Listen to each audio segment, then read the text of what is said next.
And एक और है, कौन बताएगा नाम इसका नाम है प्रेजेंट पार्टिसिपल।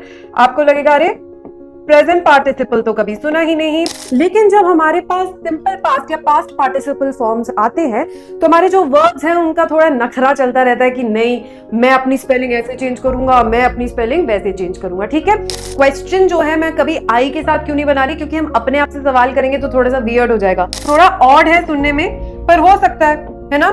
तो यहाँ पर भी दो एक्शंस हो रहे हैं। ठीक है, एक है हैड बीन लीविंग और एक पहले की तरह रीच्ड, और इधर मेन वर्ब को हमें एसवीसी के लिए एडजस्ट करने की जरूरत भी नहीं है, ये सिंपली अपने बेस फॉर्म में ही रहेगा, हमें कोई मतलब नहीं है सब्जेक्ट सिंगुलर है कि प्लूरल। हेलो हेलो हेलो, आज की क्लास में आप सबका बहुत बहुत स्वागत है। I am Asmita, your English educator at Careerwill, और आज मैं आपको एक ही वीडियो में टेंसेस एंड टू एंड समझाने वाली हूं। तो टेंसेस को लेके टेंशन की कोई बात नहीं है, सब कुछ आराम से समझ में आ जाएगा। Let's get started. तो आज हम पहले कुछ कॉन्सेप्ट्स रिकैप करेंगे जो जरूरी है आपके टेंसेस को समझने के लिए। आपको टेंसेस तभी अच्छे से समझ में आएंगे अगर आपके ये सारे कॉन्सेप्ट्स क्लियर है, जिसमें सबसे पहले आता है वर्ब फॉर्म्स, फिर रेगुलर वर्ब्स, हेल्पिंग वर्ब्स और थोड़ा सा सब्जेक्ट वर्ब अग्रीमेंट जो हमें टेंसेस में करना पड़ता है।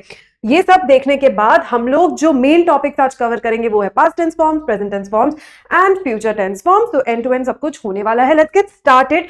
सबसे पहले विद आवर वर्ब फॉर्म्स। अब हमें पता है कि टेंस हमें टाइम बताता है, ठीक है, किसका? एक्शन का। ठीक है, एक्शन एक सेंटेंस में क्या होता है? एक्शन एक सेंटेंस में वर्ब होता है। तो टेंस और वर्ब का एक बहुत क्लोज रिलेशनशिप है।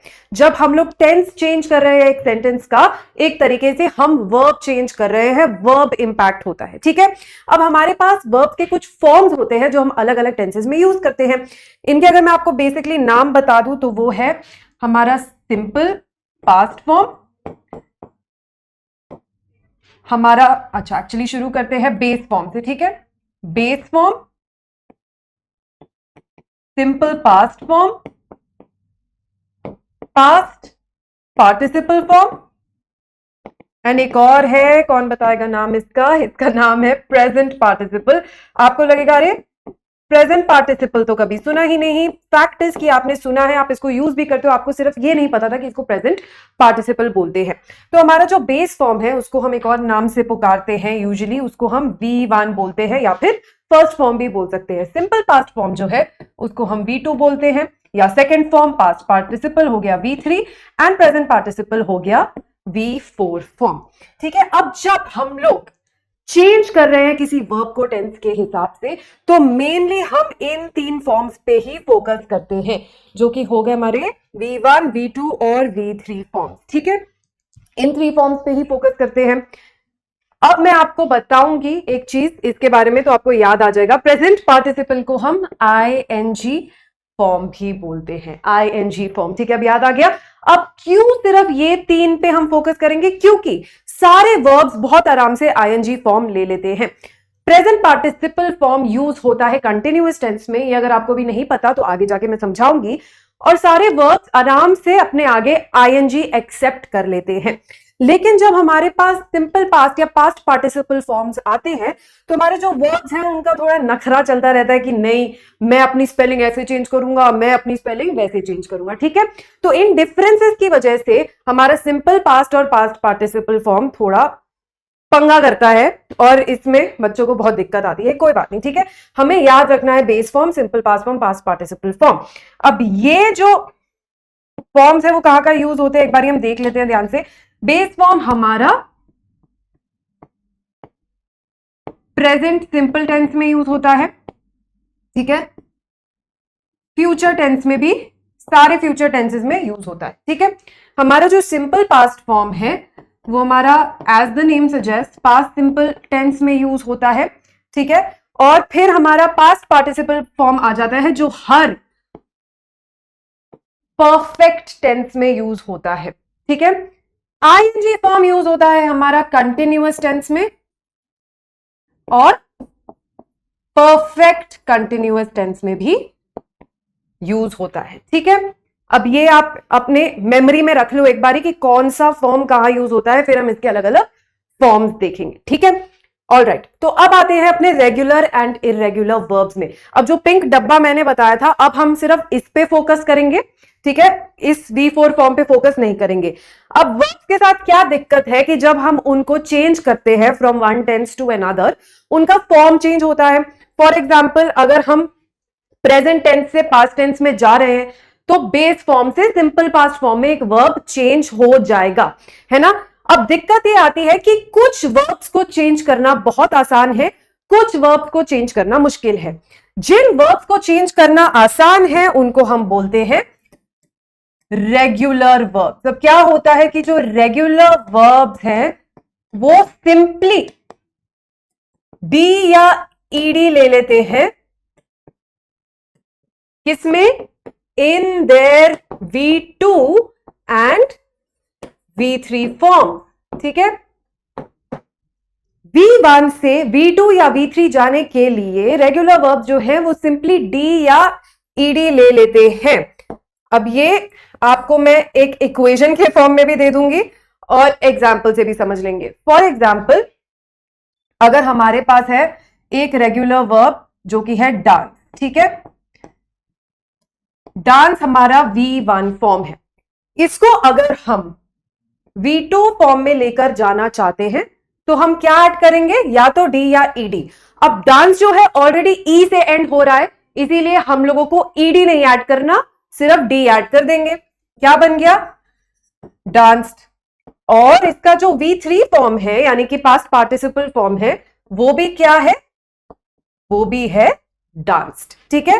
So we have dance, danced, danced. क्या ऐड किया हमने, हमने सिर्फ यहां पर डी और डी ऐड किया है। सो इसकी इक्वेशन क्या बनी, इसकी इक्वेशन ये बनी कि रेगुलर वर्ब्स में V1 प्लस डी और ED is equal to V2 is equal to V3। सिर्फ इतना याद रखना है, ठीक है। डी या ईडी ऐड करके हम लोग V2 या V3 फॉर्म बना सकते हैं, ठीक है।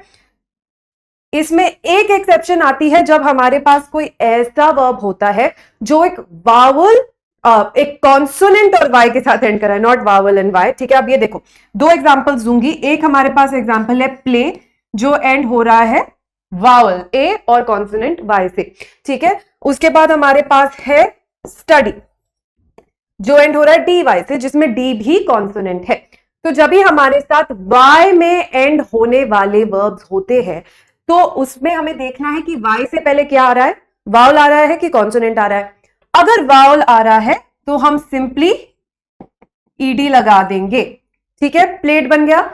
अगर कॉन्सोनेंट आ रहा है तो हम लोग ये जो वाई है इसको हटा देंगे और क्या लगा देंगे, IED, ठीक है। तो यहां पर क्या बना हमारे पास, यहां पर हमारे पास बना प्लेड और यहां पर हमारे पास बना स्टडीड। छोटा सा रूल है, सिंपल सा रूल है। तो ये हो गई रेगुलर वर्ब्स की बात, बहुत आसान है।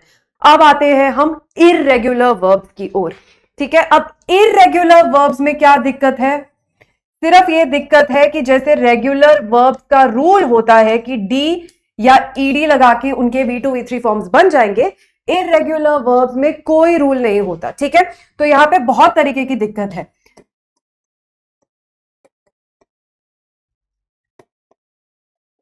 Is not equal to V2, समझ में आया। V1 प्लस डी और ED is not equal to V2, पहली बात ये।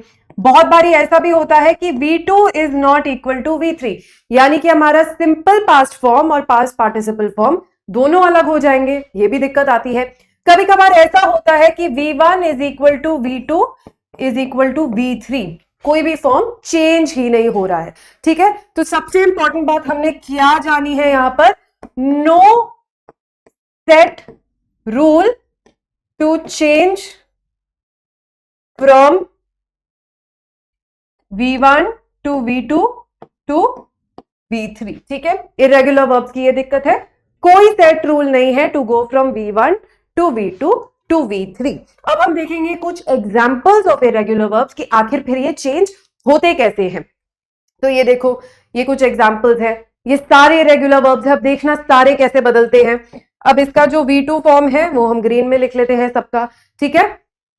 अवेक का हो जाता है अवोक, बिकम का हो जाता है बिकेम, बिगिन का हो जाता है began, choose chose, cost cost, do did, drink drank, ठीक है। आते थे आपको? अगर ये सारे आते थे तो बहुत अच्छी बात है, काफी एडवांस लेवल पे हो आप। नहीं आते थे तो कोई बात नहीं, अब हमें समझ में आ गया कि हमें ये लिस्ट और भी बहुत सारे इरेगुलर वर्ब्स हैं, तो हम क्या करेंगे, हम इरेगुलर वर्ब्स की लिस्ट पढ़ते रहेंगे, पढ़ते पढ़ते हमें याद हो जाएगा कि किसका क्या फॉर्म है, ठीक है। Fell, forgot, went, hit, knew, struck and wore, ठीक है। अब आ जाते हैं हम इनके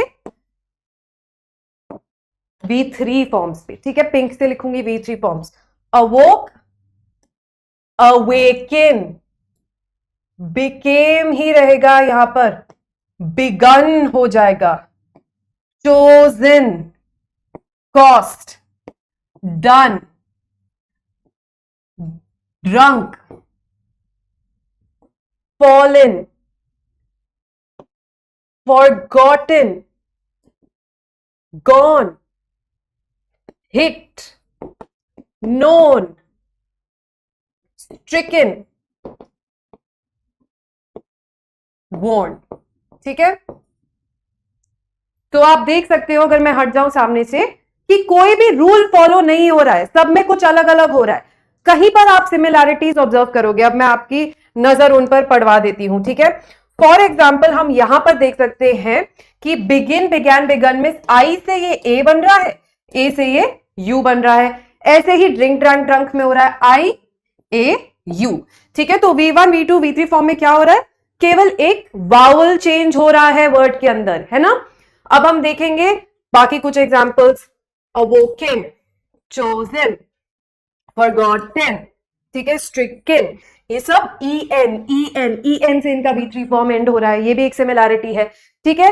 काफी वर्ड्स में V2 और V3 सेम है, ठीक है। जैसे यहां पर बिकम, बिकेम, बिकेम, ठीक है।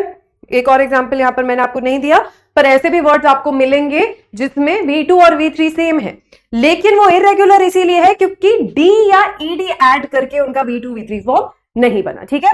कुछ में तीनों सेम है, cost cost cost, hit hit hit, ठीक है। So we have some patterns जिनको हम रिकॉग्नाइज कर सकते हैं, इन पैटर्न्स को हम पकड़ लेंगे, लेकिन कोई सेट रूल नहीं है। इसीलिए वंस वी फेमिलियराइज आवरसेल्व्स, एक बार हमें पता चल गया कि इरेगुलर वर्ब्स मोस्टली कौन से हैं, उसके बाद हम ये पैटर्न्स फॉर्म करके मेंटल माइंड मैप्स बना के इनको याद कर सकते हैं, ठीक है। बहुत बड़ी बात नहीं है, बहुत हवा नहीं है, लेकिन काफी बच्चों को इसमें डर भी लगता है और गलती भी हो जाती है, क्योंकि इससे पहले आज तक कभी गौर ही नहीं किया था कि इस टाइप के भी वर्ब्स होते हैं। अब करेंगे गौर, आराम से समझ में आ जाएगा, ठीक है। अब ये रेगुलर और इरेगुलर का जब हमें सब कुछ क्लियर हो गया है, तो आगे हम हेल्पिंग वर्ब्स की ओर बढ़ेंगे। कोई भी कंफ्यूजन, कोई भी डाउट आता है, don't forget to leave them in the comments so that we can take care of these doubts the next time I see you, okay. अब हेल्पिंग वर्ब्स क्या होते हैं ये हमें पता है, उसकी गहराई में घुसूंगी अभी, तो टेंसेस पे पहुंचते पहुंचते हमें अगला दिन हो जाएगा। तो हेल्पिंग वर्ब्स क्या है ये जानते हुए हमें ये देखना है कौन से हेल्पिंग वर्ब्स हमारे टेंस फॉर्मेशन में काम आते हैं। सबसे पहले है हमारे पास टू बी के फॉर्म्स, ठीक है। टू बी के फॉर्म्स क्या है? टू बी के फॉर्म्स है इज, एम, आर, वॉज, वर, ठीक है।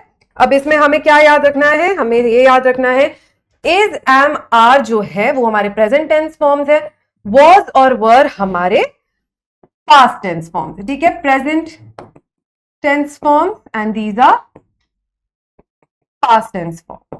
अब एक और डिमार्केशन मैं आपके लिए कर देती हूं, ठीक है, जिसमें हमें यह पता है कि इज और वॉज जो है वो हमारे सिंगुलर फॉर्म्स हैं और आर एंड वर जो है वो हमारे प्लूरल फॉर्म्स हैं, ठीक है। एम जो है वो हमेशा आई के साथ यूज होता है, इतना ही हमें याद रखना है, ठीक है। तो यहां पर ये हमारे सिंगुलर हो गए, ये हमारे प्लूरल हो गए। टू बी के फॉर्म्स हमें क्लियर हो गए हैं। ठीक है, नेक्स्ट जो हमारे पास है वो है डू के फॉर्म्स। ठीक है, अब डू जो वर्ब है मोस्टली क्वेश्चन बनाने में काम आता है। ठीक है, इसलिए हमारा जानना बहुत जरूरी है। डू के तीन ही फॉर्म्स है, डू, डज, डिड। ठीक है, इसमें से जो डू और डज है ये हमारे प्रेजेंट टेंस फॉर्म्स हैं, और डिड जो है ये हमारा पास्ट टेंस फॉर्म है। इसमें हमें यह भी याद रखना है कि डू जो है वो हमारा प्लूरल फॉर्म है, डज जो है वो हमारा सिंगुलर फॉर्म है, डिड जो है वो दोनों के साथ चल जाता है। यह भी याद रखेंगे कि डू आई के साथ भी यूज होता है। ठीक है, इंग्लिश मूवीज में देखा होगा जब दो लोगों की शादी होती है तो क्या बोलते हैं क्रिश्चियन वेडिंग्स में, आई डू। ठीक है, तो आई डू से हम याद रखेंगे कि आई के साथ डू यूज होता है। नेक्स्ट हमें जानने हैं हैज के फॉर्म्स। ठीक है, इसमें भी काफी सिमिलर हमारा सिचुएशन है डू डज डिड की तरह। हैज, हैव और हैड, यही तीन है हमारे पास। हैज और हैव हमारे प्रेजेंट टेंस फॉर्म्स हो गए, हैड जो है वो हमारा पास्ट टेंस फॉर्म हो गया। ठीक है, इसमें भी हैव जो है वो प्लूरल के साथ यूज होता है और आई के साथ यूज होता है। हैज जो है वो सारे सिंगुलर नाउन्स एंड प्रोनाउंस के साथ यूज होता है, और हैड जो है वो दोनों के साथ चल जाता है। ठीक है, टू बी, डू और हैज के फॉर्म्स हमें एकदम क्लियर होने चाहिए। हैज के जो फॉर्म्स हैं वो कहां काम आते हैं, परफेक्ट टेंस बनाने के काम आते हैं। टू बी के फॉर्म्स कहां काम आते हैं, कंटिन्यूअस टेंस बनाने के काम आते हैं। डू कहां काम आता है, क्वेश्चन बनाने के काम आता है। ये हेल्पिंग वर्ब्स जानना हमारे लिए बहुत बहुत इंपॉर्टेंट है। ठीक है, अब इन्हीं हेल्पिंग वर्ब्स को मद्देनजर रखते हुए आप फोकस करो ये सिंगुलर प्लूरल वाली चीज में। हम जानेंगे कि बेसिक सब्जेक्ट वर्ब अग्रीमेंट हमें कैसे करनी है टेंसेस में। तो बेसिक सब्जेक्ट वर्ब अग्रीमेंट हम ऐसे करेंगे, हम अपने सारे सिंगुलर वाले जो हेल्पिंग वर्ब्स हैं उनको हमेशा सिंगुलर सब्जेक्ट के साथ यूज करेंगे, प्लूरल वालों को प्लूरल के साथ यूज करेंगे। तो बेसिकली यहां पर जो भी मैंने ग्रीन में लिखा है उसी को आपको याद रखना है। ठीक है, तो टू बी के फॉर्म्स अगर हम देखें, टू बी के फॉर्म्स में हम लोग अपना सिंगुलर पहले ले लेते हैं। क्या है हमारे सिंगुलर टू बी के फॉर्म्स में, इज और वॉज। ठीक है, प्लूरल क्या है हमारे, आर और वर। ठीक है, आई को मैं एक अलग ही टॉपिक बना रही हूं। ठीक है, तो आई के साथ हम क्या यूज करेंगे, एम यूज करेंगे। ये हमारे टू बी के फॉर्म्स हो गए। नेक्स्ट हम अपने डू के फॉर्म्स पे जाएंगे। सिंगुलर क्या है, डज और डिड, दोनों ही यूज हो जाते हैं। प्लूरल क्या है, डू और डिड, दोनों में डिड यूज होगा। ठीक है, एम के साथ क्या यूज करेंगे, डू यूज करेंगे। क्लियर है। नेक्स्ट हम जाते हैं अपने हैज के फॉर्म्स में। अब हैज के फॉर्म्स में सिंगुलर क्या है, एक तो हैज है और साथ में हमारे पास हैड है। ठीक है, यहां प्लूरल में हमारे पास हैव है और हैड है, एंड आई के साथ क्या यूज होगा, हैव यूज होगा। ठीक है, तो एसवीए के मामले में हमें सिर्फ इतना ही याद रखना है। ठीक है, all right, no confusion here. So now we can get started with tenses proper. ठीक है, स्टार्ट करेंगे हम अपने 3 टेंस फॉर्म से, और इसको विजुअली समझना ही हेल्पफुल है। विजुअली नहीं समझोगे तो कभी समझ में नहीं आएगा। तो ये मैं बना दे रही हूं आपके लिए क्या, एक टाइमलाइन। ठीक है, अब वक्त जो है वो इनडेफिनेटली पीछे भी जा सकता है, इनडेफिनेटली आगे भी जा सकता है। पीछे तो खैर बिग बैंग तक ही जाएगा, इनडेफिनेटली नहीं जाएगा, और आगे भी अपोकलिप्स तक ही जाएगा, प्रलय तक इनडेफिनेटली नहीं जाएगा, पर हम ये समझ के चलते हैं। ठीक है, अब यहां पर जो मैंने पॉइंट बना दिया है बीच में, अब देखो एकदम सेंटर में बनाऊंगी। ठीक है, ये है अभी, नाउ का पॉइंट, ठीक है, इस वक्त का पॉइंट। ओके, और आप ऐसा समझो कि ये जो टाइमलाइन है ना, ये आपके साथ साथ आगे बढ़ रही है, ठीक है। तो जो एक सेकंड पहले नाउ था, वो नाउ अब चेंज हो गया है, ठीक है। जो अब नाउ है वो एक सेकंड बाद चेंज हो जाएगा, ठीक है। तो नाउ आपके साथ साथ बदल रहा है, साथ ही साथ आपका पास्ट और फ्यूचर हर गुजरते हुए सेकंड के साथ बदल रहा है। ओके, अब ये दिक्कत जब आ जाती है तो हमें इंग्लिश में बहुत सारी चीजें एक्सप्रेस करनी होती है, पर क्योंकि टाइम कॉन्स्टेंटली चेंज कर रहा है, हम वो सारी चीजें एक्सप्रेस नहीं कर पाते, ठीक है।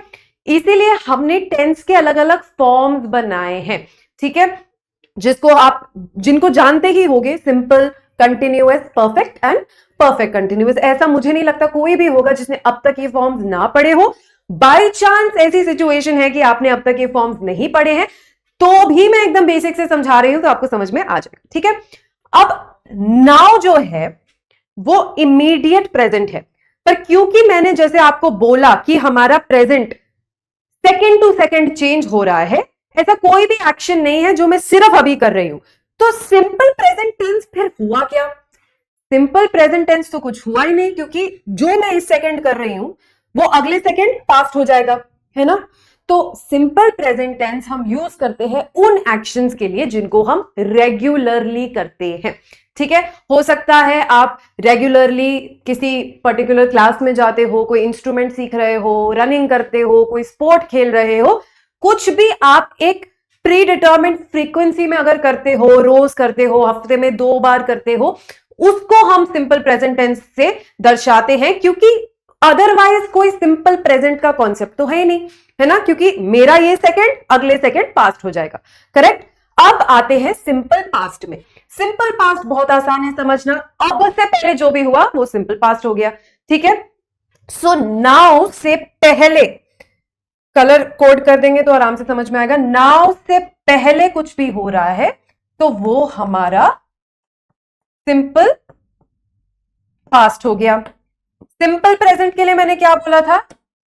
कोई भी एक्शन जो हम एक प्री डिटर्मिन्ड फ्रीक्वेंसी में करते हैं, रोज, हफ्ते में 2 बार, महीने में 1 बार, साल में 3 बार, कुछ भी हो, ठीक है, जो हम करते रहते हैं उसको हम लोग सिंपल प्रेजेंट से दर्शाते हैं, ठीक है। अब सिंपल फ्यूचर भी आसान है, अब के बाद, इस क्षण के बाद जो भी होगा वो सिंपल फ्यूचर में होगा, ठीक है। तो ये हो गया हमारा सिंपल फ्यूचर, ठीक है। इसको हम लोग इनडेफिनिट भी बोलते हैं, तो हो सकता है आपको past indefinite, present indefinite, future indefinite सिखाया हो, ये भी बोलते हैं, सिंपल भी बोलते हैं, दोनों ही करेक्ट है, ठीक है। तो सिंपल टेंस तो हमें आराम से समझ में आ गए, ठीक है। अब हम जाएंगे और थोड़े कॉम्प्लिकेटेड एक्शंस की ओर। अब ठीक है, अब से पहले जो कर लिया वो पास्ट है, आपके बाद जो करूंगी फ्यूचर है, रेगुलरली जो करती हूं या नहीं करती हूं वो सिंपल प्रेजेंट हो गया, ठीक है। नहीं करती हूं मैं बाद में आऊंगी, अभी कंफ्यूज मत होना। अब अगर कोई ऐसा एक्शन है जो मुझे पता है मैं किसी पर्टिकुलर ड्यूरेशन के लिए करूंगी, कर रही हूं या कर चुकी हूं, फॉर एग्जाम्पल ये क्लास, मुझे पता है मैं ये पर्टिकुलर ड्यूरेशन के लिए ये क्लास लूंगी, ठीक है। तो वो ड्यूरेशन दिखाने के लिए मेरे पास एक टेंस है, मैं कंटिन्यूसली अगर 1 घंटा ये क्लास ले रही हूं और ये बात मुझे पता है, तो ये बात मैं प्रेजेंट कंटिन्यूअस टेंस के थ्रू आपको बता सकती हूं, ठीक है। अब आप इसमें आर्ग्यू कर सकते हो कि ठीक है ये प्रेजेंट नहीं है, क्लास जब स्टार्ट हुई थी वो शायद आधे घंटे पहले स्टार्ट हुई थी, तो वो तो पास्ट हो गया, कोई बात नहीं। आधे घंटे पहले स्टार्ट हुई थी, आधे घंटे बाद खत्म होगी, लेकिन इस पूरे टाइम फ्रेम में, ड्यूरेशन में मैं ये एक्शन कर रही हूं, ठीक है, इसीलिए इसको मैं प्रेजेंट कंटिन्यूअस टेंस के थ्रू दिखाऊंगी, ठीक है। प्रेजेंट कंटिन्यूअस टेंस, तो प्रेजेंट कंटिन्यूअस क्या हुआ? एक एक्शन जो एक पर्टिकुलर ड्यूरेशन तक कंटिन्यू करेगा, ओके, वो हो गया क्या? Present continuous. अब ऐसे ही पास्ट में अगर मैंने एक पर्टिकुलर टाइम से लेकर एक पर्टिकुलर टाइम तक कोई एक्शन कंटिन्यूअसली किया था, उसको मैं पास्ट कंटिन्यूअस के थ्रू बता दूंगी, ठीक है। ऐसे ही फ्यूचर में अगर डिसाइडेड है कि मैं एक पर्टिकुलर टाइम से एक पर्टिकुलर टाइम तक कुछ करूंगी, तो उसको मैं फ्यूचर कंटिन्यूअस के थ्रू दिखा दूंगी, ठीक है। तो ये हो गए हमारे सिंपल और कंटिन्यूअस फॉर्म्स। अब ज्यादा क्लटर ना हो इसीलिए जो आपके present perfect forms, past present future perfect forms और परफेक्ट कंटिन्यूअस फॉर्म्स है वो मैं आपको बाद में बताऊंगी। अब हम चलते हैं पास्ट टेंस की ओर, ठीक है। पास्ट टेंस में हमारे पास सबसे पहले आ जाता है सिंपल पास्ट, ठीक है। सिंपल पास्ट में हम लोग क्या करते हैं, हम लोग अपना सब्जेक्ट लेते हैं, सब्जेक्ट तो सबको पता ही है, सब्जेक्ट के साथ हम लोग लगा देते हैं हमारा क्या, V2 वर्ब फॉर्म। भूल गए, निकल तो नहीं गया दिमाग से? अगर दिमाग से निकल गया है तो वापस जाके प्लीज चेक कि V2 फॉर्म क्या होता है। V2 फॉर्म लगा देते हैं, ठीक है। Subject plus V2 form of the verb, कोई हेल्पिंग वर्ब यहां पर नहीं है, okay. For example, I finished my project yesterday, ठीक है। I finished my project yesterday। यहां पर क्या है हमारे पास, ये रहा हमारा सब्जेक्ट, ये रहा हमारा V2 form of the verb, बाकी सब कुछ बाद में आ जाएगा। क्लियर है, इजी है, ठीक है। तो यहां पर जल्दी से हम लोग लिख लेते हैं सिंपल पास्ट में सब्जेक्ट प्लस V2, ये भूलना नहीं है, ऐसे ही आप आइडेंटिफाई कर पाओगे, ठीक है। अब ये तो हो गया हमारे नॉर्मल सेंटेंस के लिए, है ना। अगर हमें क्वेश्चन बनाना है या नेगेटिव सेंटेंस बनाना है तो क्या करेंगे, एग्जाम्पल से देखेंगे। यही एग्जाम्पल मैं यहां पे लिख देती हूं, I finished my project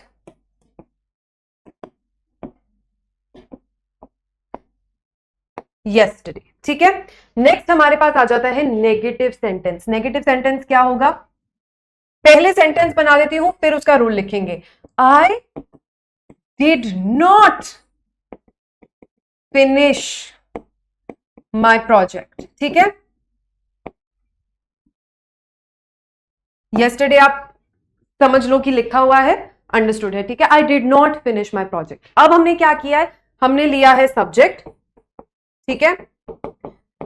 subject के साथ हमने क्या लगाया है, हमने डिड लगाया है, ठीक है। साथ में हमने नॉट लगाया है, साथ में हमने V1 फॉर्म लगाया है वर्ब का। तो रूल क्या बनेगा, रूल मैं लिख देती हूं। रूल ये बनेगा कि हम लेंगे सब्जेक्ट, फिर सब्जेक्ट के हिसाब से हम लोगों को हमेशा अपना हेल्पिंग वर्ब लगाना है। लेकिन डू के बारे में हमें क्या पता है कि डू का पास्ट फॉर्म हमेशा डिड ही होता है रिगार्डलेस ऑफ सब्जेक्ट। तो डिड लगा दिया, साथ में हमारा नेगेटिव वर्ड नॉट बहुत जरूरी है, और साथ में कौन सा फॉर्म लगेगा वर्ब का, V1 फॉर्म लगेगा वर्ब का। इसको कभी भी नहीं भूलना है, V1 फॉर्म लगेगा वर्ब का। एंड फाइनली अगर हमें क्वेश्चन बनाना है, क्वेश्चन कैसे बनाएंगे, क्वेश्चन बनाएंगे हम डिड यू फिनिश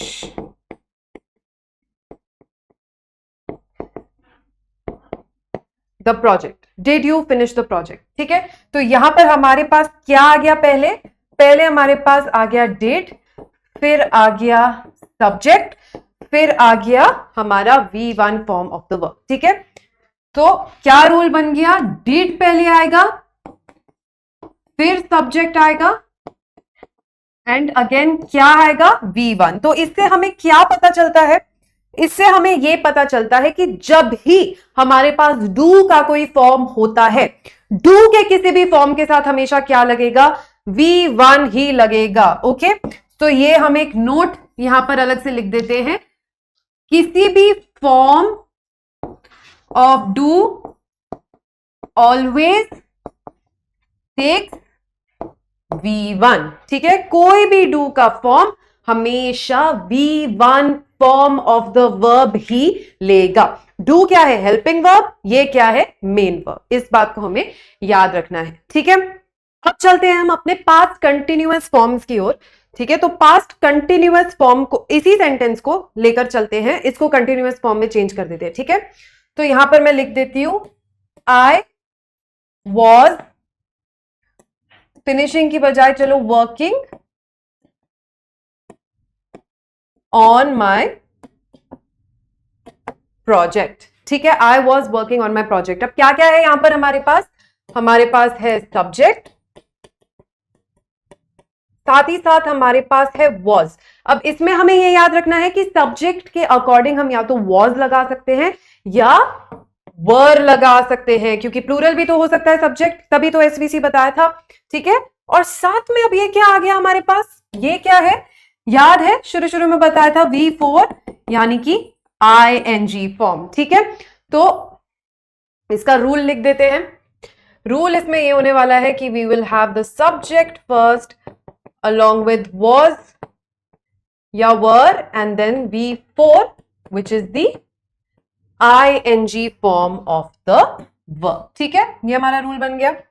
नेक्स्ट अभी इसी को नेगेटिव करना हो तो I wasn't। अब ये देखो, आई होप कॉन्ट्रैक्शन सबको आराम अच्छे से पता है। ठीक है, was not बन जाता है wasn't। ऐसे ही यहां पर जो हमारा डिड नॉट था वो डिडंट भी बन सकता है। ठीक है, तो यहां स्पेस सेव करने के लिए मैंने wasn't लिख दिया। आई wasn't working on my project. So what do we have here? We have subject plus was या were plus not plus V4। ठीक है, easy। And then we have were you working on the project? Question आ गया। ठीक है, were you working on the project? अब यहां पर एक देखो, एक क्वेश्चन जो है मैं कभी आई के साथ क्यों नहीं बना रही, क्योंकि हम अपने आप से सवाल करेंगे तो थोड़ा सा वियर्ड हो जाएगा। Was I working on the project? ये बात मैं सोच लूंगी, जोर की थोड़ी बोलूंगी, अपने आप से सवाल मैं जोर की करूंगी नहीं, इसीलिए मैंने इसको यू के सवाल में चेंज कर दिया, किसी और से पूछ रहे हो आप। ठीक है, were you working on the project? तो क्या आया यहां पर हमारा was या were जो है वो पहले आ जाता है, फिर क्या आता है, फिर सब्जेक्ट आता है, फिर हमारा V4 फॉर्म। ठीक है, ये हमारे इंटरोगेटिव या क्वेश्चन वाले सेंटेंस का रूल हो गया। ठीक है, ये 3 रूल्स क्लियर है कंटिन्यूअस टेंस के। अब मैंने बोला था मैं आपको परफेक्ट और परफेक्ट कंटिन्यूअस समझाऊंगी, तो जल्दी से अपनी टाइमलाइन पर जाके समझ लेते हैं। लेकिन मैं क्या करती हूं, मैं आपको ये एक एक करके समझाती हूं। ठीक है, क्योंकि ये दोनों बड़े कंफ्यूजिंग टेंसेस हैं, तो हम सिर्फ पास्ट के समझेंगे पहले, फिर जब हम लोग प्रेजेंट और फ्यूचर देखेंगे तब मैं उनके भी समझा दूंगी। तो ये आ गई हमारी टाइमलाइन। ओके, अब टाइमलाइन में हमेशा पहले क्या कर लेंगे, अपने नाउ का पॉइंट डिफाइन कर लेंगे। अब हम आ जाते हैं सिर्फ पास्ट की श्रेणी में। पास्ट में देखेंगे क्या हो रहा है। Now what is happening in the past, either one action that happened before now, an action that happened for a particular duration, continuous. अब ऐसा भी हो सकता है कि एक एक्शन था दैट हैपेंड बिफोर नाउ, जो कि एक सिंपल पास्ट एक्शन है। लेट्स से वो इस टाइम पे हुआ। ठीक है, इससे पहले एक और एक्शन हुआ था। ठीक है, तो ये अब से पहले एक एक्शन हुआ, लेकिन इससे भी पहले एक और एक्शन हुआ। ठीक है, तो पहले कौन सा एक्शन हुआ, ये थोड़ा तीतर के दो आगे, तीतर तीतर के दो पीछे, तीतर के थोड़ा साउंड कर रहा है, पर पहले कौन सा एक्शन हुआ, पहले ये एक्शन हुआ, फिर ये एक्शन हुआ। क्यों? क्योंकि टाइम हम हमेशा ऐसे देखेंगे, पास्ट से फ्यूचर में जाएंगे, है ना। तो ये जो एक्शन है ये बाद में हुआ, जो हमारा सिंपल पास्ट का एक्शन है। तो जब हमारे पास एक ऐसा एक्शन होता है जो एक सिंपल पास्ट के एक्शन से भी पहले हो जाता है, हुआ होता है, ठीक है, उसको हम बोलते हैं past perfect. So we can even call this past in the past. ठीक है, पास्ट का भी पास्ट ये हो गया। ठीक है, so this is past perfect. Now let's understand this with an example. Example इसका ये है कि अगर let's say आपको ट्रेन पकड़नी है, तो आप क्या करोगे, ट्रेन पकड़ने के लिए स्टेशन जाओगे। ठीक है, तो हो सकता है आप स्टेशन पहुंचे एग्जैक्टली 11:15 पर, ठीक है, 15 मिनट आप लेट हो गए और ट्रेन चली गई 11 बजे, ठीक है, 11:15 पर आप पहुंचे, ट्रेन चली गई 11 बजे, तो क्या लिखोगे आप? ट्रेन लेफ्ट, रीच्ड स्टेशन, क्या लिखोगे? The train had left when we reached the station. The train had left when we reached the station. अब यहां पर देखो दो एक्शंस हैं, क्या है वो दो actions? Actually let's make a box around them. Reached the station, train left, तो इसमें हम हेल्पिंग वर्ब को भी बॉक्स में ले लेते हैं, हैड लेफ्ट, ठीक है। Train had left when we reached the station. पहले क्या हुआ? पहला एक्शन था ट्रेन का जाना, दूसरा एक्शन था हमारा पहुंचना। तो ये जो दूसरा एक्शन है वो कौन से टेंस में होता है? सिंपल पास्ट में। जो पहला एक्शन है वो कौन से टेंस में होता है? पास्ट परफेक्ट में। समझ में आ गया? Past perfect is past in the past, okay. अब इसी में पास्ट इन द पास्ट में ही, ओके, अगर हमें एक कंटिन्यूअस एक्शन दिखाना है, ठीक है, ये तो एक कंप्लीटेड एक्शन है। अब देखना, ये चीज हमेशा याद रखना, मैं लिख देती हूं ताकि आप भूलो ना। परफेक्ट का मतलब होता है कंप्लीटेड, कोई भी कंप्लीटेड एक्शन, ठीक है। तो कंप्लीटेड एक्शन हमने पास्ट परफेक्ट में दिखा दिया। अब अगर हमें कोई कंटिन्यूअस एक्शन दिखाना है जो कि एक सिंपल पास्ट एक्शन से पहले हुआ था, ठीक है, हम उसके लिए एक और टेंस यूज कर सकते हैं। कौन सा टेंस यूज करेंगे? Past perfect continuous, past perfect continuous tense. कैसे यूज करेंगे पास्ट परफेक्ट कंटिन्यूअस टेंस? उसका भी एक एग्जांपल लिख लेते हैं, ठीक है। ये सोच लो कि यहां पर तो ट्रेन जा चुकी थी, ऐसा भी हो सकता है कि आप स्टेशन पहुंचो और ट्रेन जा रही थी, है ना, हो सकता है आपको प्लेटफॉर्म पे जाती हुई नजर आ रही थी, ऐसा भी तो हो सकता है। तो जब ये बात आप किसी को बताओगे तो आप क्या बोलोगे? The train had been leaving when we reached the station, ठीक है, थोड़ा ऑड है सुनने में पर हो सकता है ना। तो यहां पर भी दो एक्शंस हो रहे हैं, ठीक है, एक है had been leaving और एक पहले की तरह reached, ठीक है। अब पहला एक्शन ये हुआ, दूसरा एक्शन ये हुआ। डिफरेंस क्या है? डिफरेंस सिर्फ ये है कि जैसे यहां पर हमने बोल दिया था कि चलो 11 बजे ट्रेन जा चुकी है, यहां पर हम ये कह देते हैं कि 11 से लेकर 11:15 तक ट्रेन जा रही थी। कंटिन्यूअस एक्शन था, ठीक है, कंटिन्यूअस एक्शन था। और हम कब पहुंचे? 11:15 पे। तो जैसे ही हम पहुंचे हमें प्लेटफॉर्म पे ट्रेन जाती हुई नजर आई। Okay, so the train had been leaving when we reached the station, ठीक है। ये हो गए हमारे पास्ट परफेक्ट और पास्ट परफेक्ट कंटिन्यूअस टेंसेस। थोड़ा कंफ्यूजिंग है समझना, एक बारी में समझ में नहीं आएगा, लेकिन कॉन्सेप्ट अगर थोड़ा बहुत दिमाग में बैठ गया है तो दो चीजें आप कर पाओगे। एक तो आप आइडेंटिफाई कर लोगे कौन सा टेंस यूज हुआ है, दूसरा आप खुद से ये टेंस बना पाओगे, जो कि आपके एग्जाम पॉइंट ऑफ व्यू से जरूरी है। अब आप में से सबको ऑथर या राइटर तो बनना नहीं है, तो एग्जाम पॉइंट ऑफ व्यू से आपको इनफ समझ में आ गया है इस एग्जाम्पल के थ्रू, ठीक है। तो अब आ जाते हैं हमारे पास्ट परफेक्ट पर। ये कैसे बनता है इस पे फोकस करेंगे, ठीक है। सो लिख लेते हैं, राजू नाम ले लेते हैं। Raju had eaten by that time. Short sentence बनाया। अब इसमें कॉन्टेक्स्ट समझो, कॉन्टेक्स्ट दे दूंगी तो समझ में आ जाएगा।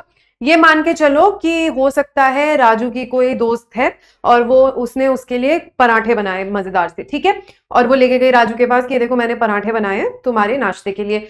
अब राजू खा बैठा था उस टाइम तक, ठीक है। हो सकता है वो 10 बजे लेके गई हो उसके लिए पराठे और राजू जो है वो 9:30 तक ब्रेकफास्ट कर लेता है। ये हमारा कॉन्टेक्स्ट है। तो क्या दिक्कत क्या आई? Raju had eaten by that time. जब तक उसके पास पराठे जो है वो पहुंचे तब तक राजू जो है वो खा बैठा था, ठीक है। तो यहां पर जो हैड ईटन है हमारा वो पास्ट परफेक्ट टेंस में आएगा। तो कैसे बनाते हैं पास्ट परफेक्ट? एक आ जाता है हमारे पास सब्जेक्ट, साथ में हमारे पास हैड, कोई भी सब्जेक्ट हो हैड ही लगाएंगे क्योंकि डिड की तरह हैड भी सिंगुलर प्लूरल दोनों के साथ चलता है। साथ में अब ये ईटन क्या है? ईटन हमारा V3 फॉर्म है, ठीक है। तो कोई भी परफेक्ट टेंस होगा अगर हमारे पास तो उसमें हम हमेशा कौन सा फॉर्म यूज करेंगे? V3 फॉर्म यूज करेंगे। ये मैं आपके लिए लिख भी देती हूं ताकि आप कभी ये भूलो ना। Always use what? V3 with perfect tenses, ठीक है। Always use V3 with perfect tenses. Next हम इसी को नेगेटिव बना लेते हैं। हो सकता है रानी, नाम रख देती हूँ रानी पराठे। क्यों, वैसे लड़की ही क्यों हमेशा पराठे बनाए, लड़का भी तो बना सकते हैं। मोहित ने बनाए थे पराठे, ठीक है। तो मोहित ने पराठे बनाए थे राजू के लिए, तब तक वो खा बैठा था, इसीलिए हमने बोला Raju had eaten by that time. हो सकता है मोहित ने पराठे बनाए और राजू ने तब तक नहीं खाया हो, तो वो कैसे बताएंगे? बोल देंगे Raju had not eaten by that time, ठीक है। तो हैड नॉट को पहली बात ये याद रखना कि हम हैडेंट भी लिख सकते हैं, ठीक है। We can also write hadn't, पर अभी के लिए हम हैड नॉट ही रहने देते हैं, ओके। सो यहां पर क्या है हमारे पास? Subject plus had plus not और V3 ही आ रहा है। अब ये ध्यान रखो, यहां पर एक चीज मैं आपको ऑब्जर्व कराना चाहती हूं। यहां पर जब हमें नेगेटिव बनाना था तो ये जो हेल्पिंग वर्ब ऑलरेडी था कंटिन्यूअस टेंस में, उसी के आगे हमने नॉट लगा दिया, ठीक है। डिड का यूज नहीं हुआ, सिंपल पास्ट में डिड का यूज हुआ। क्यों? क्योंकि हमारे पास कोई हेल्पिंग वर्ब था ही नहीं। क्योंकि यहां पर हमारे पास कोई हेल्पिंग वर्ब नहीं था इसीलिए हमने डिड का यूज कर लिया, ठीक है। अगर हेल्पिंग वर्ब है तो प्रॉब्लम ही सॉल्व है, डिड का यूज करने की जरूरत नहीं है। अब जल्दी से इसका क्वेश्चन बना लेते हैं। अगर आपको पूछना है कि क्या राजू ने उस टाइम तक खा लिया था, had Raju eaten by that time, ठीक है। तो यहां पर क्या है हमारे पास? Had plus subject plus V3 form, simple, very good, ठीक है। नेक्स्ट हमारे कंटिन्यूअस टेंसेस, यही सेंटेंस कैरी फॉरवर्ड कर लेते हैं। राजू हैड बिन ईटिंग, अब इसके आगे हम कुछ भी लगा सकते हैं, एट दैट टाइम, ठीक है। Raju had been eating when Mohit called him, ठीक है। Raju had not been eating when Mohit called him, ठीक है। Had Raju been eating when Mohit called him, question बन गया। तो यहां पर क्या है हमारे पास? अब से मैं सब्जेक्ट को SUB सब लिख रही हूं, ठीक है, ये ध्यान रखना। तो हमारे पास आ गया subject plus had plus been plus V4, perfect continuous है। कंटिन्यूअस है इसीलिए ING फॉर्म लगेगा, परफेक्ट भी है इसीलिए हैड लगेगा, साथ में इसका अपना भी कुछ लगेगा तो वो बीन आ गया है हमारे पास, ठीक है। बीन का एडिशन हो गया है यहां पर। इधर क्या है? Subject plus had plus not plus been plus V4, okay. V4 को ध्यान रखना, V4 is equal to ING form, confuse मत होना इस चीज को लेके, ठीक है। And then here we have had plus subject plus been plus V4, ठीक है, इजी। तो अगर आपको ये आता है बेसिक कि कैसे कोई भी टेंस का फॉर्म बनाना है, then you are in the safe zone, ठीक है, आपको ज्यादा प्रॉब्लम नहीं आएगी। अब आते हैं हम अपने प्रेजेंट टेंस की ओर, पर उससे पहले जल्दी से मैं आपको एक क्विज देना चाहती हूं। इस क्विज में आपको क्या करना है, हर एक सेंटेंस का मुझे टेंस बताना है, पास्ट टेंस में कौन सा फॉर्म यूज हो रहा है, ठीक है।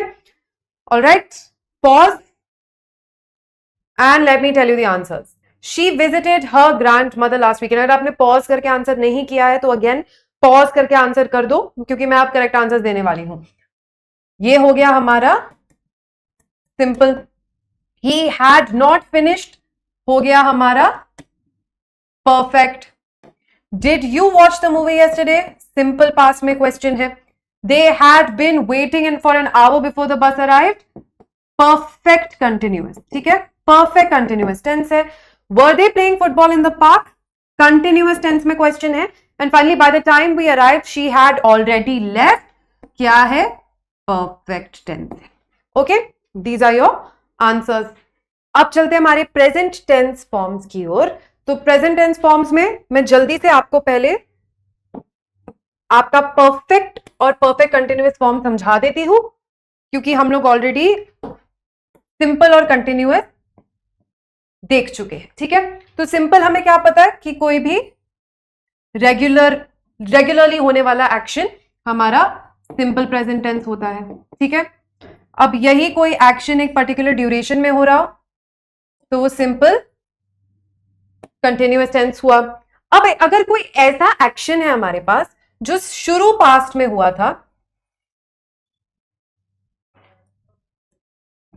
और हो सकता है खत्म भी हो गया हो, लेकिन उसका जो इंपैक्ट है वो अभी तक है, ठीक है। तो स्टार्ट और एंड उसका पास्ट में ही हो गया, लेकिन उसका जो इंपैक्ट या रेलेवेंस है वो हमारे प्रेजेंट में भी है, तो उसको हम लोग दिखाते हैं परफेक्ट टेंस में, परफेक्ट टेंस में, ठीक है। अब इसका जैसे ही मैं आपको एग्जांपल दूंगी आपको बहुत ही क्लियर हो जाएगा, टेंशन की कोई बात नहीं है, ठीक है। अब मान के चलते हैं कि पास्ट में जब आप लेट्स से इधर 6 साल के थे, तब आप गए थे इटली घूमने, ठीक है, मान लेते इटली घूमने गए थे, ठीक है। अब अगर आज जब आप 14 साल के हो गए हो, कोई आपसे पूछेगा कि क्या आप इटली गए हो, तो आप क्या बोलोगे, आप बोलोगे यस आई हैव विजिटेड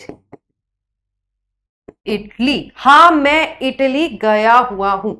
क्यों हो रहा है ये, क्योंकि जब आप 6 साल के थे आप इटली गए थे, ये फैक्ट आज तक सच है, आज तक रेलेवेंट है, आपको याद है। हो सकता है ज्यादा नहीं याद हो, 6 साल के थे, पर आपकी मेमोरी में ये बात है।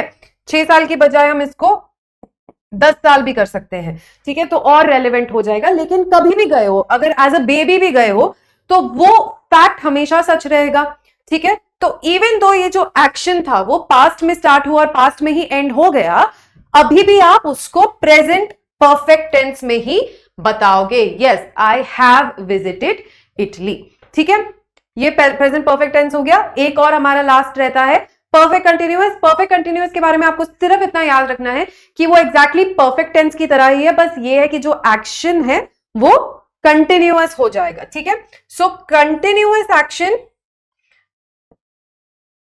जो पास्ट में ही स्टार्ट और एंड हो गया, लेकिन उसका इंपैक्ट और रेलेवेंस थोड़ा क्लटर्ड हो गया, बट आई होप आपको समझ में आ जाएगा। उसका इंपैक्ट या रेलेवेंस आपके प्रेजेंट में भी है, ठीक है। तो वो हो गया कौन सा टेंस, परफेक्ट कंटिन्यूअस टेंस, ठीक है। तो 4 टेंसेस ये हो गए हमारे पास। इसका भी एग्जांपल देख लेते हैं। आपने, हो सकता है इससे भी पीछे चले जाते हैं, ठीक है, हो सकता है आपने 4 साल की उम्र में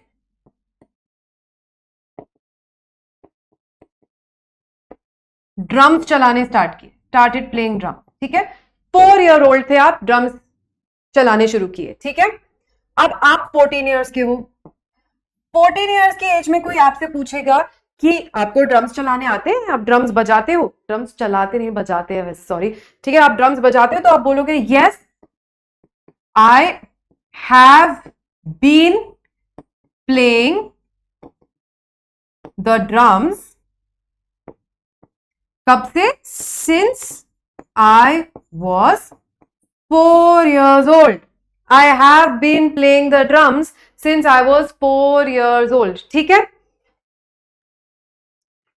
तो ये क्योंकि एक कंटिन्यूअस एक्शन है, अभी भी इसकी रेलेवेंस है, अभी भी आपको ड्रम्स बजाने आते हैं, आप अभी भी बजा सकते हो, इसीलिए इसको हमने परफेक्ट कंटिन्यूअस टेंस में दर्शाया है। क्लियर हो गया? Again like I said it can be a little confusing but that's fine, समझ में आ जाएगा धीरे धीरे, ठीक है।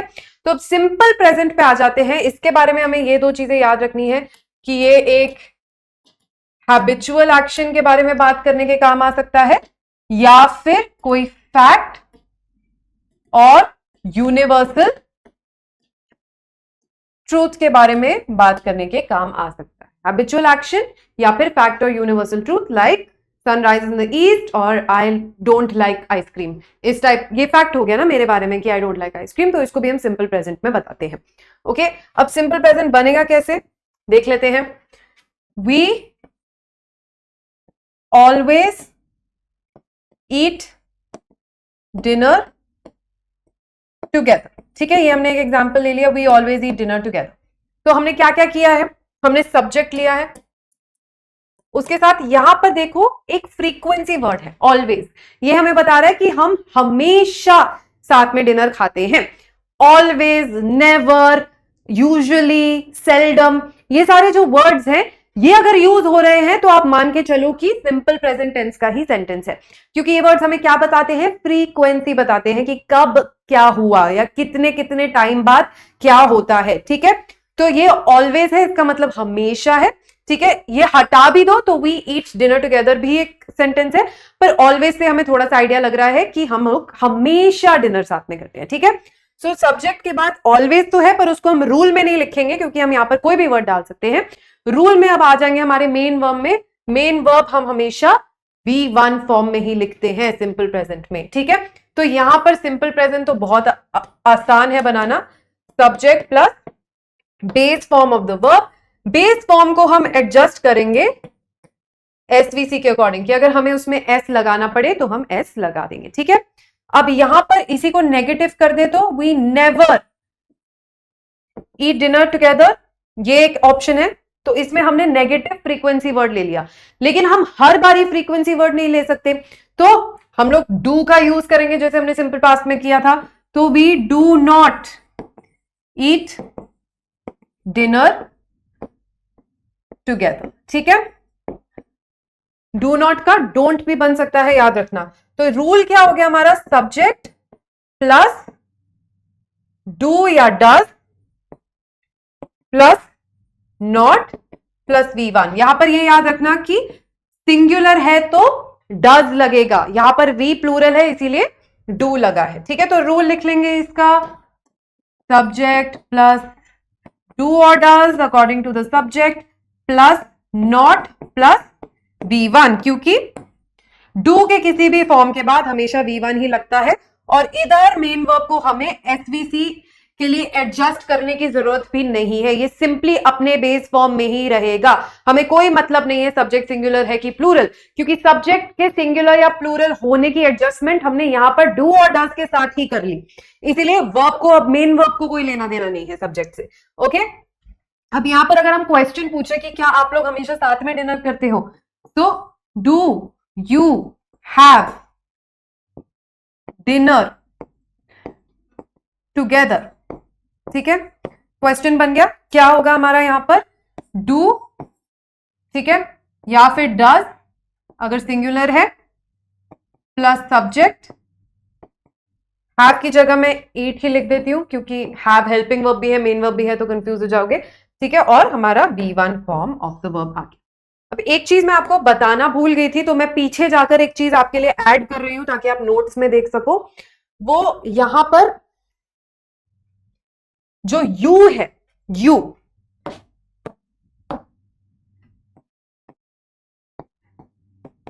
वो हमेशा हमारे, एक सेकेंड, हमेशा हमारे प्लूरल फॉर्म्स ही लेगा, ठीक है।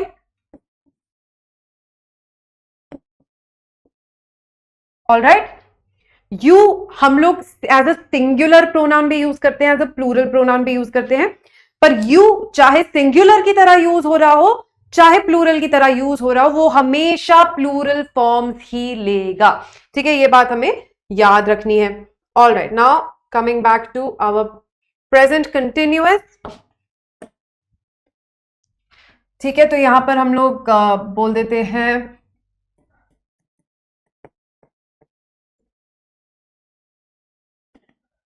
ठीक है, अभी रमजान आके गया है तो हम बोल देंगे Ali is fasting today, example, ठीक है। तो यहां पर क्या है हमारे पास, सब्जेक्ट प्लस इज, आर या एम लगाएंगे हम लोग अकॉर्डिंग टू द सब्जेक्ट, और प्लस हमारा V4 फॉर्म, ठीक है, प्रेजेंट कंटिन्यूअस टेंस बनाने के लिए, ठीक है।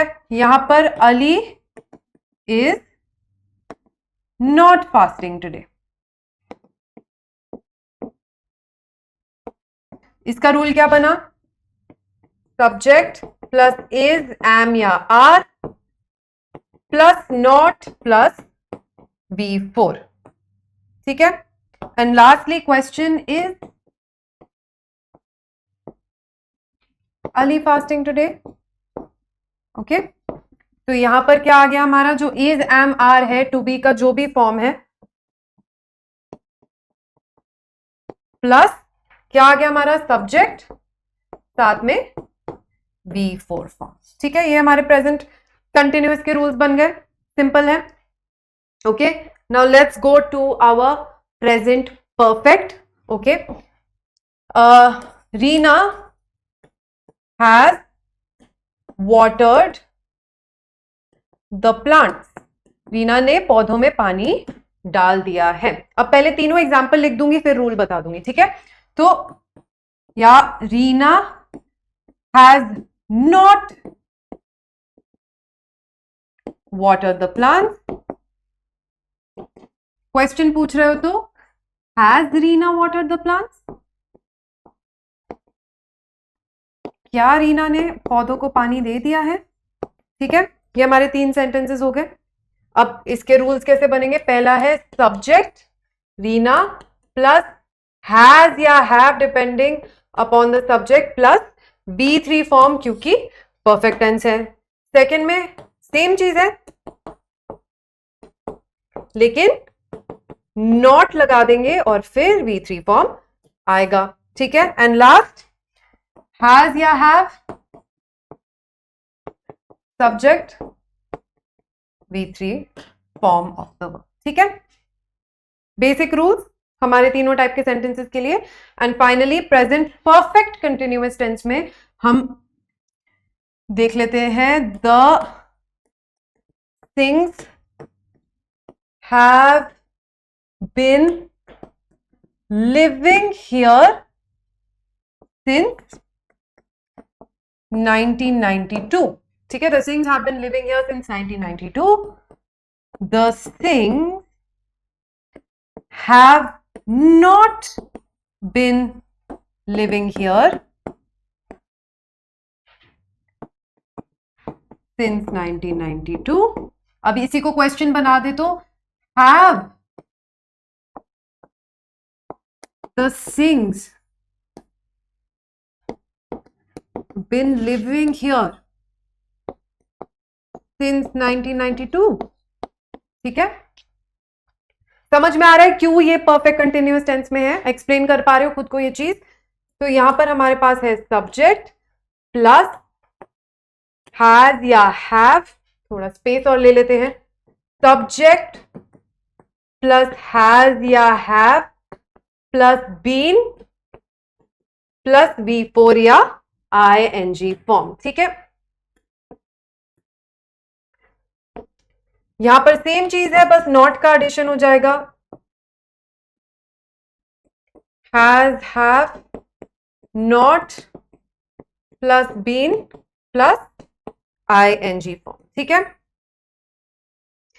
एंड लास्टली हमारे पास है हैज या have plus subject plus been plus B4 या ing form. Okay, is this clear to you? Very good.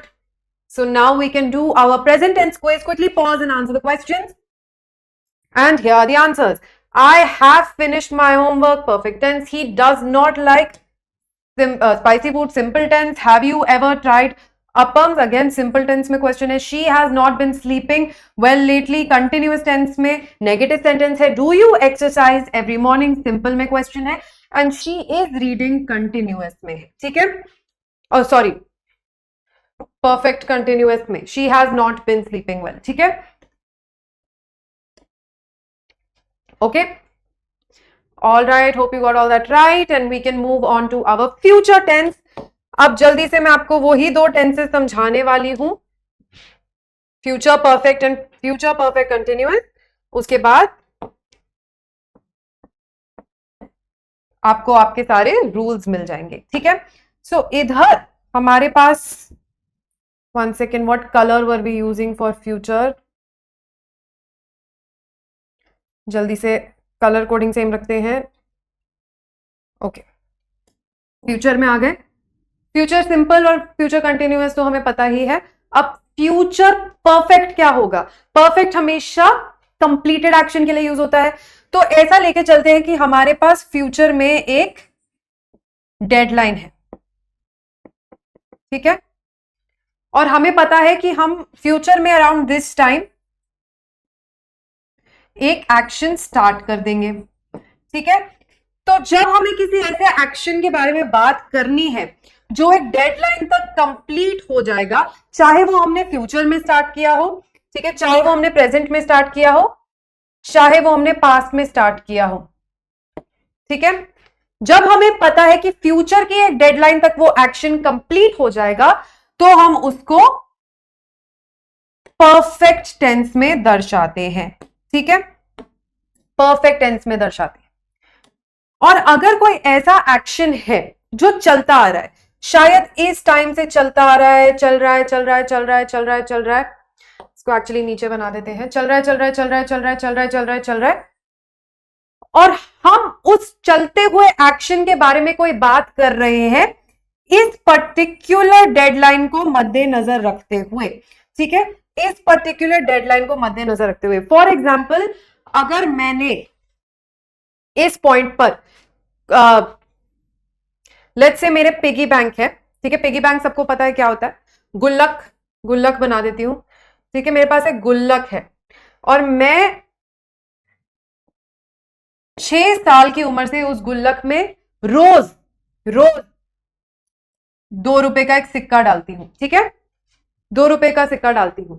अब मुझे कैलकुलेट करना है कि इस पर्टिकुलर डेट तक, यानी कि लेट्स से हम 1 जनवरी 2026 की बात कर ले, तो 1 जनवरी 2026 तक मुझे पता करना है, मैथ्स का क्वेश्चन नहीं है, ट्रस्ट मी, कि इस गुल्लक में कितने पैसे हो गए। तो इसकी मैथ्स की कैलकुलेशन क्या होगी ये मैं बिल्कुल भी नहीं करने वाली हूं, तो वो आप कर लीजिएगा। पर इसको इंग्लिश में कैसे बताएंगे? हम इंग्लिश में इसको ऐसे बोलेंगे कि bye 1 Jan 2026 I will have been collecting coins in my piggy bank, for, अब लेट्स से हम लोग 2006 कर लेते हैं इसको, ठीक है। सो 2006 से 2016 10 years, 2016 से 2026 20 years, ठीक है। So I will have been collecting coins in my गुल्लक और पिगी बैंक फॉर 20 years, ठीक है, फॉर 20 years। तो यहां पर हमने कौन सा टेंस यूज किया है? हमने यहां पर परफेक्ट कंटिन्यूअस टेंस फ्यूचर का यूज किया है डेडलाइन देकर। By 1 Jan 2026 I will have been collecting coins. मुझे 20 साल हो जाएंगे मेरे गुल्लक में कॉइन्स कलेक्ट करते हुए। ठीक है, कंटिन्यूअस एक्शन है, बहुत टाइम से चल रहा है। हम उस कंटिन्यूअस एक्शन के बारे में बात कर रहे हैं, एक फ्यूचर डेट को, एक फ्यूचर डेडलाइन को ध्यान में रखते हुए, तो हम लोग future perfect continuous tense use करेंगे। ठीक है, कौन सा? Future perfect continuous. So I hope that makes sense and even if it doesn't, थोड़े और एग्जांपल्स देखोगे तो समझ में आ जाएगा। ठीक है, ये दोनों टेंसेस क्लियर हो गए हैं। अब हम इसके फॉर्म्स देखने वाले हैं। सिंपल फ्यूचर में हमारे पास एक चीज की एडिशन हो जाती है। ठीक है, इनफैक्ट फ्यूचर टेंस में इन जनरल हमारे पास विल या शैल आ जाता है। ये दोनों क्या है? मॉडल वर्ब्स है। ठीक है, तो फ्यूचर टेंस दिखाने के लिए हमारे पास हर फॉर्म में विल या शैल आ जाता है। अब विल और शैल आने की वजह से एक बहुत बढ़िया चीज होती है। बढ़िया चीज ये होती है कि हमें सब्जेक्ट वर्ब अग्रीमेंट के बारे में बिल्कुल भी स्ट्रेस लेने की जरूरत नहीं पड़ती है। हमें कोई फर्क नहीं पड़ता सब्जेक्ट वर्ब अग्रीमेंट से, क्योंकि विल और शैल के बाद हमेशा कौन सा फॉर्म लगेगा? वर्ब का बेस फॉर्म लगेगा, V1 फॉर्म लगेगा। ठीक है, so I will clean my room tomorrow, पर ये टुमारो कभी भी नहीं आता। I will not clean my room tomorrow, that's more like it. अब मम्मी पूछ रही है आपसे, बेटा will you clean your room tomorrow? और नहीं किया तो आपको भी पता है क्या होने वाला है ना? तो क्योंकि विल आ गया है हर जगह, हमारे पास V1 फॉर्म ही है, तो रूल बहुत आराम से बन जाएगा। सब्जेक्ट है प्लस विल है, शैल नहीं लेके चल रही, अभी रूल में सिर्फ विल लिख रही हूं, शैल भी आप यूज कर सकते हो। ठीक है, सब्जेक्ट है प्लस विल है plus V1 form of the verb है। ठीक है, यहां पर क्या है हमारे पास? सब्जेक्ट है प्लस विल है प्लस नॉट है plus V1 form of the verb है। विल प्लस नॉट वोंट भी बन सकता है। ठीक है, क्वेश्चन में विल पहले आ गया, फिर सब्जेक्ट है, फिर V1 form of the verb है। Easy, very easy. ठीक है, नेक्स्ट हमारे पास कंटिन्यूअस टेंस है। ठीक है, तो यहां पर हमारे पास विल तो होगा ही, साथ में बी भी आ जाता है, विल बी का एडिशन हो जाता है यहां पर। ठीक है, तो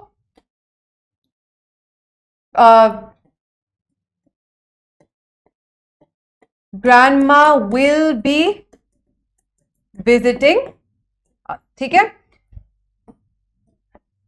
grandma will not be visiting us, और यहां क्या हो गया? Will grandma be visiting us. ठीक है, तो ये subject will plus be plus V4 ING form. क्यों? क्योंकि कंटिन्यूअस है तो V4 या ING तो लगेगा ही। Subject plus will plus not plus be plus V4। ये देखो, ये ध्यान रखना है कि जो नॉट है हमारे नेगेटिव सेंटेंस में वो विल और बी के बीच में आएगा। ठीक है, and finally we have will plus subject plus be plus ING form. Okay, ये हो गया हमारा फ्यूचर कंटिन्यूअस। फ्यूचर परफेक्ट देख लेते हैं।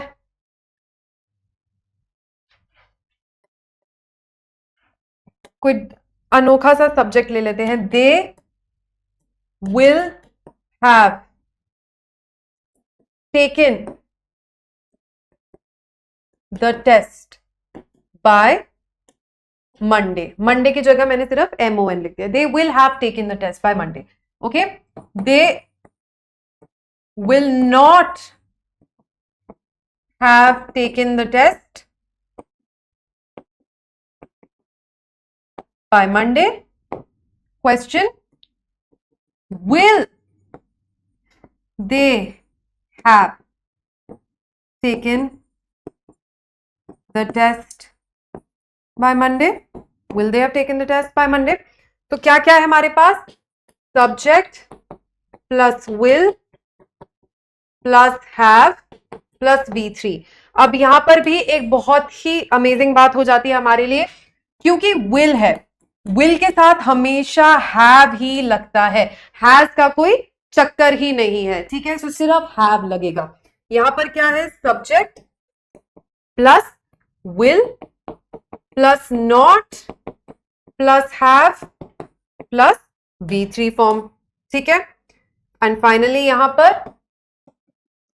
will plus subject plus have plus V3 form.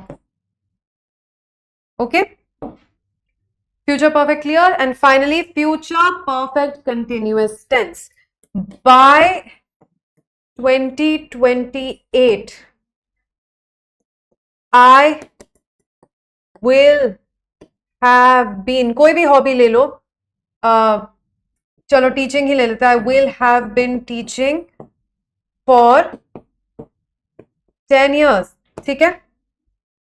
अब इसका जो है नेगेटिव बनाने का ज्यादा सेंस नहीं बनता है, बहुत ही पर्टिकुलर केस में इसका नेगेटिव बनेगा, बहुत ही पर्टिकुलर केस में इसका क्वेश्चन बनेगा, ठीक है।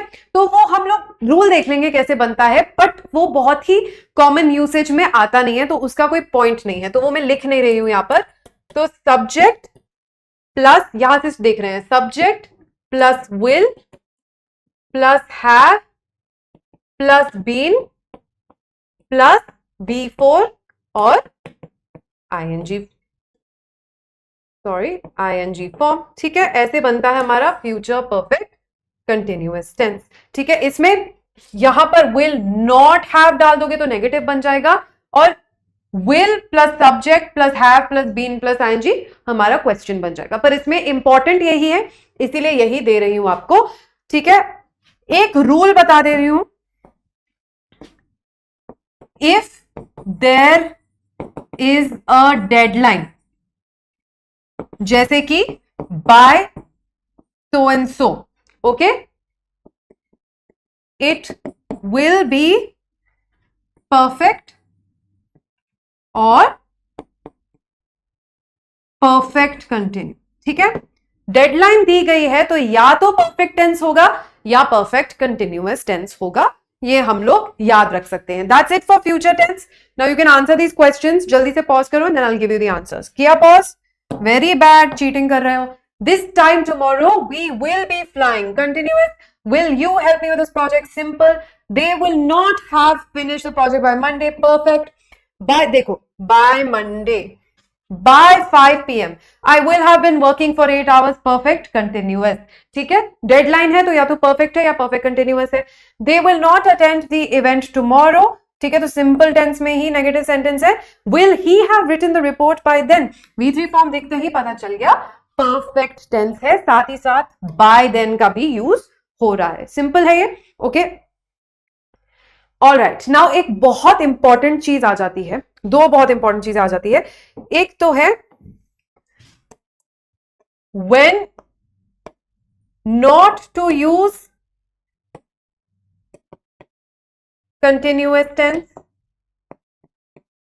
और इसमें हमारे पास एक पर्टिकुलर कॉन्सेप्ट है जिसको हम बोलते हैं स्टेटिव वर्ब्स, उनके साथ हमें कभी भी कंटिन्यूअस टेंस नहीं यूज करना होता, ठीक है। दूसरा है when not या फिर when to use perfect versus perfect continuous, इसमें बहुत कंफ्यूजन होता है, ठीक है। तो ये दो कंफ्यूजिंग कॉन्सेप्ट्स अगर आप चाहते हो कि क्लियर हो जाए तो वेरी सॉरी, पर इस वीडियो में नहीं हो पाएंगे क्योंकि वरना वो बहुत लंबी हो जाएगी। पर ये दोनों कॉन्सेप्ट हम लोग क्लियर करेंगे विस्तार से बैच में, ठीक है। तो अगर आप चाहते हो और इन डेप्थ अच्छे से टेंसेस को समझना, साथ ही साथ बाकी सारे कॉन्सेप्ट को भी समझना, then you need to join the batch which is extremely affordable, 999 only.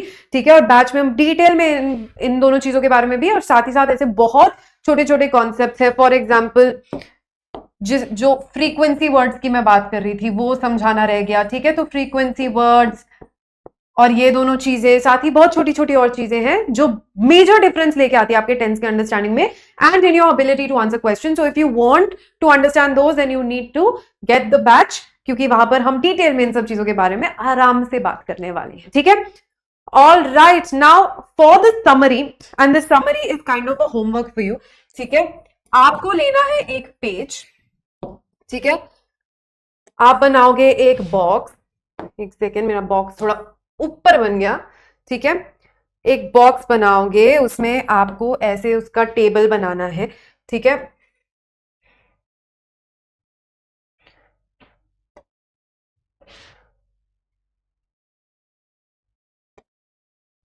कितने डब्बे हो जाएंगे हमारे पास? Simple, continuous, perfect and perfect continuous. ठीक है, आप मेजरमेंट सही से करना। और यहां पर हमारे पास क्या है? प्रेजेंट, पास्ट और फ्यूचर। ठीक है, तो ये हमारे पास है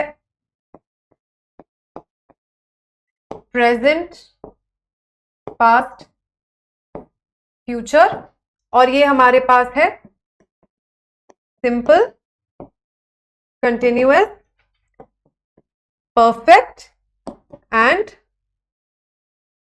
परफेक्ट कंटिन्यूअस। आपको क्या करना है? जो रूल्स मैंने आपको बताए थे, अलग अलग डब्बों में रूल्स दिए थे आपको, वो रूल्स फिल करने हैं यहां पर। और ये आपकी चीट शीट होगी जो एग्जाम से पहले तो बहुत ही ज्यादा काम आने वाली है। तो थोड़ा एफर्ट करके आपको अपनी ये चीट शीट बनानी है। ठीक है, प्रेजेंट सिंपल का क्या रूल है, प्रेजेंट कंटिन्यूस का क्या रूल है, सबके रूल्स आपको इन बॉक्सेस में डाल के एक अच्छा सा टेबल बना के अपने लिए रख लेना है। साथ ही साथ एक पीवाईक्यू है आपके लिए। ठीक है, this is a PYQ, exam में आ चुका है। इसका आंसर मुझे कमेंट्स में चाहिए। Please leave the answer for this in the comments. I am taking driving lessons now. Hopefully I blank my driving test by November. क्या फॉर्म आएगा verb का इस ब्लैंक में? I need the answer in the comments. ठीक है, so that's it for today's class. Thank you so much, it was a very comprehensive guide for you tenses की। So make sure अगर आपको कोई भी डाउट है तो आप उसको इमीडिएटली क्लैरिफाई कर लो, ताकि आप ये नॉलेज को अप्लाई कर सको and you're able to answer the questions. I will see you again next time. Till then, take very good care of yourself. Bye bye.